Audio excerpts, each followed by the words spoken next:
Well, good morning and welcome. Thank you for joining us at Kenya House in Stratford, London, where we are profiling all things amazing, interesting, fascinating, and even challenging about Kenya. And it's going to be a very interesting conversation today. Really happy to have with me here at Kenya House Dr. Thomas Kariuki, and this is fascinating. He's the director of the Institute of Primate Research.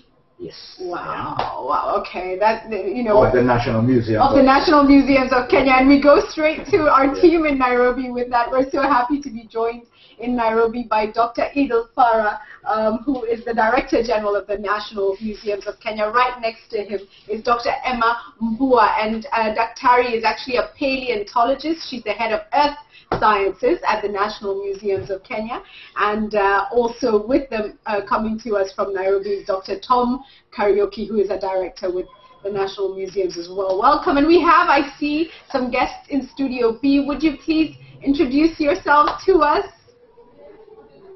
Hello there, I'm Anthony. I'm a very, very interested participant in the paleoanthropological exploits that the guys in the museum are about to talk about. So, thank you. Hello. Welcome, welcome. Next to you. Hi, I'm Susie. I've been to Kenya before, been on safari, but I think this sounds like a great opportunity to find out more about a different side of Kenya. So keen to hear about that. Excellent, thank you. And hi, I'm Sharon. I'm from Kenya. I'm a Kenyan citizen, and really proud of Kenya and looking forward to finding out more about what we have in Kenya. Thank you so much. So let's jump straight into the conversation. And Daktari, I start with you right here. In London, Kenya is known as the cradle of mankind. Now, this has been challenged recently. I think, south of Kenya, there have been those saying that perhaps it's not. Let's put this in context. What was the discovery made in Turkana, and what does it mean in terms of positioning Kenya as the cradle? Thank you, Julie, and this is a great opportunity. And actually, since we arrived here in Kenya House, I have to say that Turkana Boy has been one of the major attractions. And for me personally, it's actually been quite exciting to stand beside him here and kind of be transported back in time and place. And the Turkana Boy,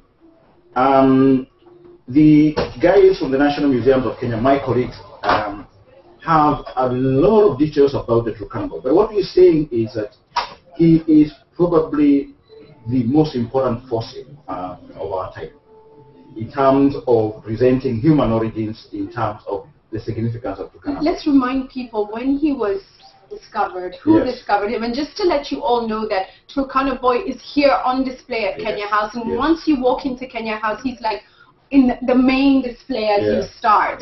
So it really is amazing. People walk in and the first thing you see is the history of the world there with Turkana Boy. But two Kenyans, Kamoya Kimeu and Kamoya Kimeu, working in an expedition that was led by Richard Leakey.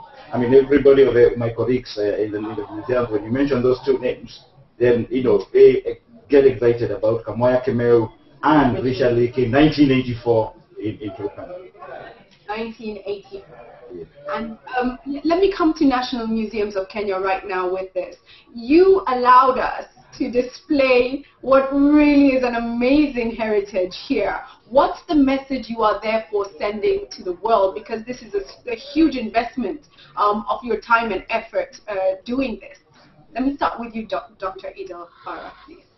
Thank you very much, Julie. First of all, warm greetings from Nairobi and from the National Museums of Kenya to the team at Kenya House in London. Thank you. We also want to send our warm greetings and goodwill to the Team Kenya that is participating in the Olympics, that has brought all this Kenya House London to us. The National Museums of Kenya, Julie, is one of the public institutions that is the custodian of the Kenyan heritage. But in addition to being the repository or the bank where we deposit all our heritage, the National Museums of Kenya also undertakes cutting-edge research in providing information on various aspects from biodiversity to prehistory to cultural and ethnographic research. Today, as the Kenya House in London presents Kenya as an investment destination, the National Museums of Kenya would like to present another first, which is to say that as the Curiosity rover lands in Mars, looking for life in Mars, this is where life on Earth started. Wow. Actually started in Kenya. And we're not doing this out of fiction, we're doing it out of a marketing gimmick. We're actually using scientific evidence that is available to us to explain that life probably began in the East African region and probably in Kenya at the Lake Turkana Basin, as we will be hearing from our scientists. The Rift Valley, the Great Rift Valley, has been the source of a lot of the fossils that have told the story of human evolution and how life all started in the world. And Kenya hosts that very unique collection. And today we have renowned paleontologists, scientists who are also Kenyans by their own right, Dr. Emma Mbua and Dr. Chalo Muthi, to tell us some of this evidence that is in place. And then we will also have to connect all this to the livelihoods of Kenyans and how Kenya can be a destination for visitation. Thank you, Julia. Thank you. That's amazing. I love the, drawing the link between Mars and everything that's happening around that, and of course the history of mankind. Let me come to you, Dr. Mbua. Please give us the scientific facts. Yeah, Kenya is a house to a very large collection of early man. We currently have 1,000 remains of early man dating between 6 million and 1 million. Out here we have about 5 species of early man. The Turkana boy belongs to this group on the left here. These are known as the Homo erectus. That's how we know them. I wonder if we could just, I don't know if someone is with you and can make sure they focus the camera on the fossils as you speak. Is someone there who could do that? Yes, we have a cameraman here. If you would, thank you so much. That's what we want. Go ahead, Dr. All right. Turkana boy has been mentioned and is our attraction there in the Kenyan house. And on my left here, we have that species, which we all know as Homo erectus. Homo erectus lived in Kenya around 1.5 million years ago.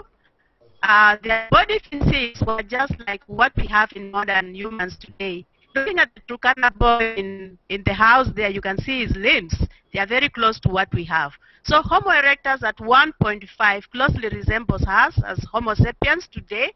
His brain was a little bit larger than the rest of the early man collections, which you see on the right here. Out here, as I said, we have about 5 species, which Kenya really boasts in. We have basically more species than others in the region, and that strengthens our position into us being the cradle for humankind. And further to that, we have a fossil which is almost 6 million years ago. That is a time when we expect man to have stood upright 6 million years ago. And we delight in having that collection here in Kenya, showing that, man first stood probably in this region 6 million years ago. So that kind of evidence is not found in anywhere else, but we are quite happy to have it here in Kenya. On top of that, we had other species which were quite, which had a specifically small brain.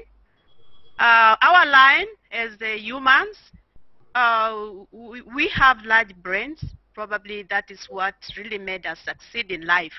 While those who did not have a bigger brain at the same time, they got, they got extinct or perished. So Homo erectus is in our lineage and is quite an important discovery for Kenya and the world over. And on top of that, it provides enough information to show that early man physique and morphology closely resembles modern humans today. Thank you. Let me come to Dr. Matthew next to you and ask this question, because I'm sure a lot of people are wondering what I'm wondering. Are those replicas or are those the actual fossils? I'm sorry, I have to ask. How are you protecting this heritage? Are those, do you have to keep the fossils in certain conditions to assure that they last the next few decades and centuries? Are those actually the real fossils or replicas, please, Dr. Thank you, Julie. I want to say that these are replicas. They are cast or duplicates of the original. The only we have is only this one, which is an original Homo sapien, you and I. But I want to tell you that the original specimens are kept in one of the most securest places in this country, in a safe, what we call a strong room. It's very, very secure. They are treasures of our ancestry. They are treasures for Kenya. They are treasures for the world. So we keep them very, very securely, and we have very minimal access to the original material. Fantastic, thank you for that. I'm sure a lot of people were wondering, so I just had to bring it in. Let's talk about what Dr. Farah mentioned, which is how do we use this rich heritage to increase our, you know, whether it's the capital coming into the country, whether it's investments into the country, so things like tourism around this heritage and this history. Dr. Farah, what's going on in terms of trying to use this to leverage the growth and development for the country? Thank you very much, Julie. As you may be already aware, under the Vision 2030, which is the blueprint for Kenya's development, the idea is to diversify the products that Kenya is selling to the rest of the world in terms of tourism destination. And a number of issues have been floated within the Vision 2030, including ecotourism, cultural tourism, and so on and so forth. For us at the museum, where we undertake prehistory research, we would like a situation where the paleoanthropology sites, or the sites where these fossils have been recovered from, are open to the public in a way that they can understand and relate to those sites in terms of interpretation, access, and put in amenities that will allow people to spend over in these sites. So right now we're looking at a number of sites within the Rift Valley of Kenya, beginning with a site to the south of Nairobi called Olympistaile, and then up further north to Kariandusi, Hyrax Hill, and the crown jewel, which is really the Cradle, and that is the Lake Turkana Basin. And under the Vision 2030, we are undertaking the Cradle of Mankind project, also known as the Eden project, will open up all these areas for tourism and for people to go and relate to their ancestors. Thank you so much. Yes. Just to add on what Dr. Farah has said, the message we have been passing here to the visitors to Kenya House has been one which maybe has an analogy with some of the historical sites elsewhere. So if you imagine people would visit the state of Israel to go and look at historical sites, we are saying that we would actually like to see numbers and diversification of our tourist products going to the north, going to the Turkana Basin, to actually visit the Cradle of Mankind in a way that they are paying pilgrimage to the genesis of humanity. To the journey that mankind has taken. To the journey that mankind has taken. And yesterday we were discussing tourism here, and we were highlighting some of the most beautiful parts of Kenya. Yes. There's so many, but Turkana definitely is one of them. So the Eden project sounds like an absolutely amazing project. So on that note, let me come to our second booth here at Kenya House, and everybody in there. So from what you've heard so far, what are your thoughts and comments? And do you feel that a tour of this heritage of mankind is something that would sell. Would you be interested in doing that? Let's start with the lady in the middle who's nodding her head. Yeah, absolutely. That was going to be one of my questions, whether you could visit Turkana and see where the Turkana boy was originally found. So that's really great to hear. And I'd also be interested in finding out what is there also to see at the National Museum. Okay, great. Absolutely. I'll bring those questions to the team in a moment. Yes, let's go to the other lady and the gents first. I'll give the ladies preference. Yeah. Thank you, Julie. For me, as a Kenyan, it's Sorry, you've just frozen for a moment.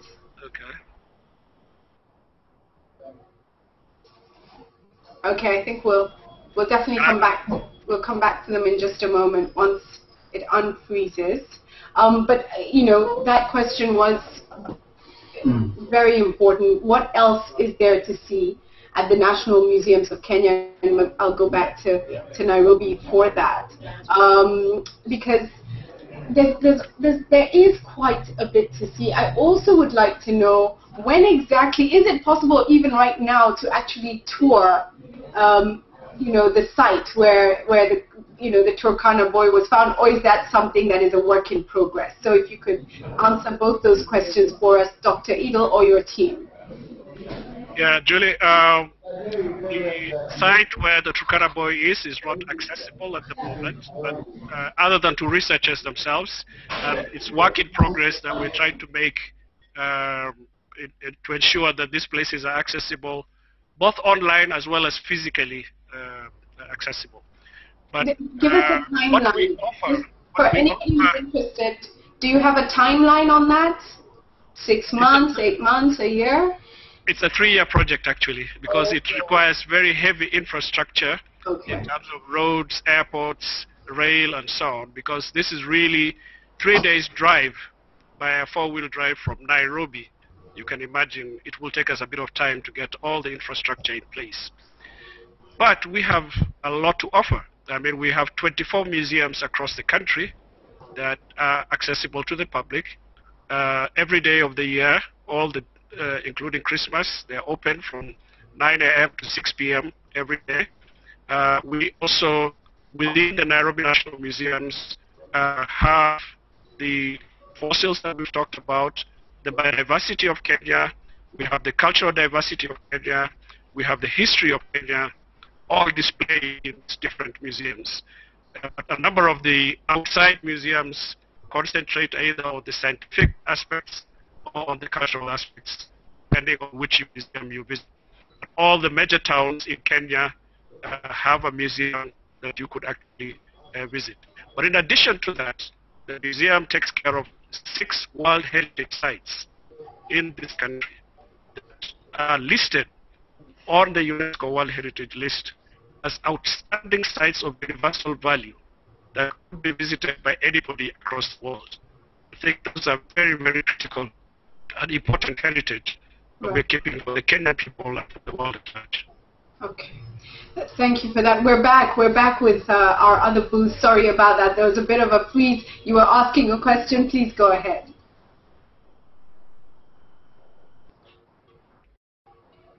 Oh, could you start again, please? Sorry, could I ask you to start again, please? Can you hear me now? Yes. Yeah, for me it was just a comment. Very excited as a Kenyan to know that there's so much more other than the safari and the beach that is always advertised. So it's very exciting, and as a Kenyan, of course, pulling more people towards museums, visiting to see the history and the findings that we have as a country. So I'm very excited as a Kenyan. Thank you for that. And to the gentleman, last but certainly not least. Thank you. So I'm obviously very interested in coming over to Kenya to see some of the existing fossils, like the Turkana boy, for example. But I'd be very, very interested to maybe go out to the site and find out how deep Turkana boy was found or buried. And maybe even going out and actually having a look for some of these fossils myself with some of my friends. Is that a possibility at all? Is that, Dr. Farah, is that one of the concerns, that even as tourists come, there needs to be an area that they cannot perhaps access? Or would you be interested in partnering with universities and perhaps experts or people who have a passion for this to allow for certain digs to take place?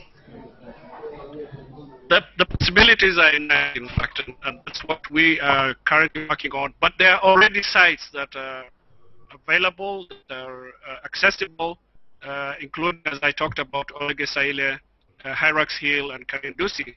And these are places where you can actually do real-time, as a visitor, interact with the fossils, the stone tools, and so on and so forth. So while we welcome the gentleman to Turkana to do this, of course at a notice, because we cannot just fly to Turkana every day. This has to be arranged well ahead of time. But there are places you can go to much nearer Nairobi and still have the same experience. But there is a dream and a vision, and I hope we can confirm this from your end, that one day we will be able to drive into or fly into Turkana, that security will not be an issue, that the area will have developed around ecotourism, around tourism, and around this heritage tourism. I don't know if that's what it would be called, because certainly even in terms of the area, the rustic beauty of the area really lends itself to tourism, and Dr. Edel, is this a hope that? Yeah, absolutely, and of course we have to work out this very, very carefully, because if we do it the wrong way, then it will not be sustainable. So we have to look at sustainability of having millions of people getting to these very fragile sites in terms of the ecosystem and the environment, and we have to arrange it in such a careful way that people can access these places without necessarily destroying the environment surrounding it. And maybe Jury, Dr. Manzi or Emma can comment on this, but for academic and research purposes, actually we do have collaborations with international universities, and we enable them to actually visit these sites, working with us hand in hand to actually explore these possibilities. Right, Dr. Aris, please come in here on that. I mean, even young individuals who say, listen, this is a passion of mine, or institutions, what is possible right now? Right now we host quite a large number of research expeditions to some of the sites we have discussed about. Every year here at the National Museum, we receive international scholars to do collaborative work with us here at the National Museums of Kenya. We go to the field for the purpose of collecting fossils, again in collaboration of international institutions as well as local ones. And students are also welcome. We are running field school whereby those who do not have a background in this research can get to know what goes on in the field of paleontology. And the numbers of people coming here to look at the material and to study for their doctorate, masters, and just to create an interest in this research is quite enormous. Every year we receive close to 200 international scholars coming just to look at the material at the National Museums of Kenya. Thank you. Sorry, there's a bit of a sound issue there. And let me come to one more question, which is looking at our heritage, and even now with the Mau Mau case here in the UK, in terms of capturing moments around our colonial history, around the struggle for independence. Is there anything being done that you'd like to tell us about, perhaps? Because these are some of the things that would be quite important also to preserve. Julie, of course, a lot is being done. And this is not a one institution issue. It's a government-wide as well as a private sector collaboration in terms of securing the history of Kenya, in terms of documents, in terms of artifacts, in terms of individuals who have played a big role in the shaping of Kenya as a nation. As you're aware, right now, as we go towards celebrating 50 years of independence in 2013, we are actually putting up a lot of the historical documents together with the National Archives and other media houses to ensure that we bring an exhibition that tells the Kenyan history from a Kenyan perspective. Because a lot of Kenyan history has been written, but a lot of that history has been written by individuals who come externally from Kenya. Right. The whole issue, of course, of Kenyan heritage being outside of Kenya is also a very thorny, very controversial, and very long issue to deal with. There are international laws that guide in terms of repatriation of some of this Kenyan heritage that's outside of Kenya at the moment. Those are issues probably that we will be dealing with in coming years as we discover what is out there that is Kenyan. Thank you so much. A little bit of sound issue there, so we're going to come to, we see that Joe Musheru has joined us in Nairobi, and Joe, if you can hear me, I mean, you know, Google has taken over information in the world. It provides information to everybody, and I guess what we're talking about right now is capturing information and using our history to leverage Kenya. What are your thoughts on this whole discussion? So first, Google hasn't taken over information. we index information and make it universally accessible. It's our mission. And I think, you know, having been in Africa and worked with Google now for over 5 years, one of the key things that's been clear is we don't have a lot of information from Africa and from Kenya. We tend to consume a lot of the information once the internet is being brought from the rest of the world.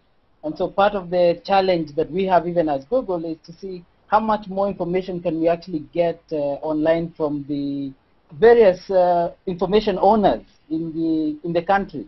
So in Kenya, for instance, the government has huge amounts of data and huge amounts of information that people are interested in, but most of that, even if it's digital, is not actually made available online. Although recently we saw with the open data, you know, from the government, that's beginning to happen. So I think there's still a lot for us to do compared to the rest of the world in getting the information out there. There's opportunities of us being able to monetize, you know, this information once we put it online. So I think that's one of the big fears that people have, that it's going to cost too much to put this information on, and then how do we get that money back? I think there's many publishers that are showing that there's ways of getting the money back, and if it's the government, it's one way of reaching to the you know, to the electorate, to the citizens, who again, if they come to the government, maybe things are printed or put on DVD, which is much more expensive than if they actually just put this information online. So we need to put as much of the content online as possible. That will encourage more people to go online. We'll see a much larger digital economy, and there'll be growth in many different aspects, including the advertising business. So I'm looking forward to seeing more content actually from Kenya, you know, going online and competing even with the rest of the world. And perhaps, Joe, the biggest thing is the cost of not putting the content out there and losing some of this content forever. It would be a really great cost. Just to let you all know, that's a picture we have right there of the Turkana boy on display here in London, and people really walk in, take a good look, and say, this is where we came from. This is where it all started. We're joined also by Wadzanai Madziva. Share your thoughts with us in Nairobi. Hi, Chima. Hi, how are you doing? Very good, very good. What questions and thoughts do you have for us today? No, I think generally, first of all, I think this is fantastic what we're doing. I think it's great that we are immortalizing ourselves. I think that's one of the main things that probably is coming from the national museums, for us to be able to leave a legacy, to be able to share how we have evolved. So, for instance, what we are doing today, and maybe just building on what Joe was saying, what we are doing today and in this lifetime, what efforts are we making to immortalize it as well, so that the generations after us have something to look back at. It's very easy to look in history. It's very difficult to create history or memorable and actually offer that as information and content for others to because you take it for granted since you're in the moment. So I think our efforts in creating information that is not just for our use now, but can be used as reference for those that come generations ahead of us, as we've had the benefit of seeing the Turkana voice. So those are my comments. I think there's a lot of opportunity, and I think we have advanced significantly in technology to actually be able to avail that information globally. Thank you. I like the choice of words. I mean, we are immortalizing, our evolution and our legacy and our human origins.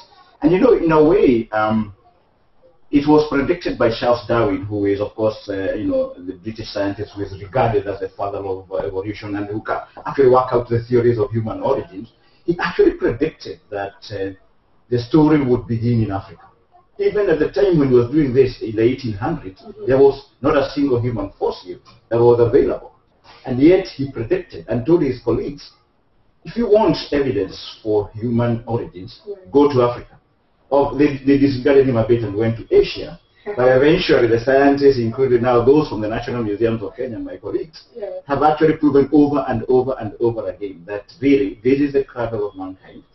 And this is a unique legacy for us. And we are custodians on behalf of the entire humankind. So I like the challenge that we have now of how do we digitize all of this, how do we make it available, how do we share this information with the entire world. Right. At this point, I just get a final statement from everyone who's with us on this issue, and let me start with the team from the National Museums of Kenya.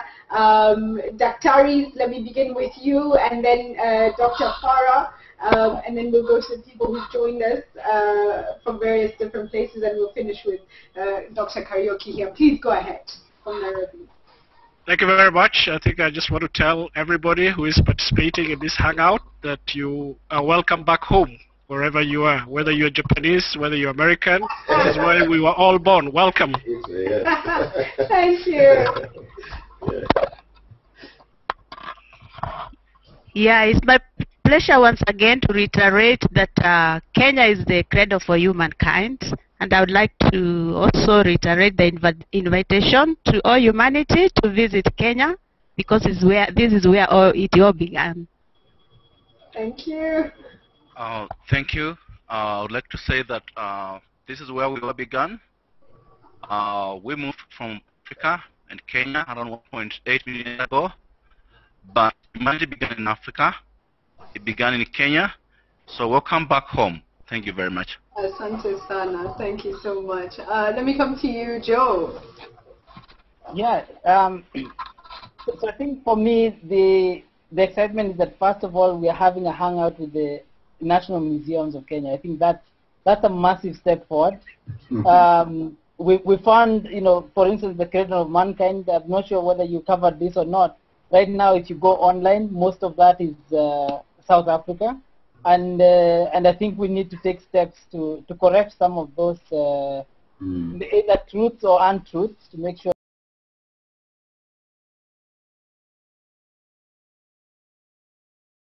the opportunity we have, the tools that we have also as Google, like Google Maps, YouTube, that allow us to be able to even allow people to travel virtually to some of these places are available for the National Museums if you want to even take this further from a digital perspective, and these are available even on the mobile phones. So exciting times for Kenya ahead. Even after the elections, I think we're going to see so much more from the digital perspective. And I think even as much as there is oil in Turkana, there's a Turkana boy, there's all that, there's plenty also online. So thank you, Julie. Thank you so much for that. Wads in Nairobi. Hi. So I guess my last words are basically that I think we have seen history and we are enjoying the benefits of the history that we are learning, and I think we should continue to create history and continue to grow the wealth of knowledge that we have and utilize the tools at our disposal in doing so that we have a legacy. Thank you. Yes, absolutely. Let's come to our booth, our second booth here at Kenya House. Please go ahead with your thoughts. So I think we're all very, very much looking forward to coming back to our roots, back to Kenya. And not only in person, but also digitally. We're very much looking forward to seeing some things online, particularly about the cradle of humanity and potential places that we can go and dig ourselves. So. Great, thank you. Yeah, I think it's really exciting, and I think it's great plans, which is obviously really good for tourism. Presumably, will create more local jobs in Kenya, and I'm sure it will have global interest and get more people visiting Kenya over the years to come. It's really exciting. Thank you for that. Yeah, for me, I'm really proud as a Kenyan, I would say, and looking forward to traveling to Turkana and visiting the museums. Thank you. Thank you so much. Dr. It's been exciting, Judy, because some of the visitors who come to Kenya House have actually been, amazed and awed by the Turkana boy. And the inquiries, even from potential investors, have been very positive. And so when I go back home, I'm going to, give a very good report to my colleagues about what needs to be done as the next steps to make it a reality, so that instead of just welcoming academic and researchers into the Turkana Basin, we will develop the concepts and then develop the infrastructure to welcome all of humanity to that part of our world. Yeah. And just to finish off, did you call it the Eden Project?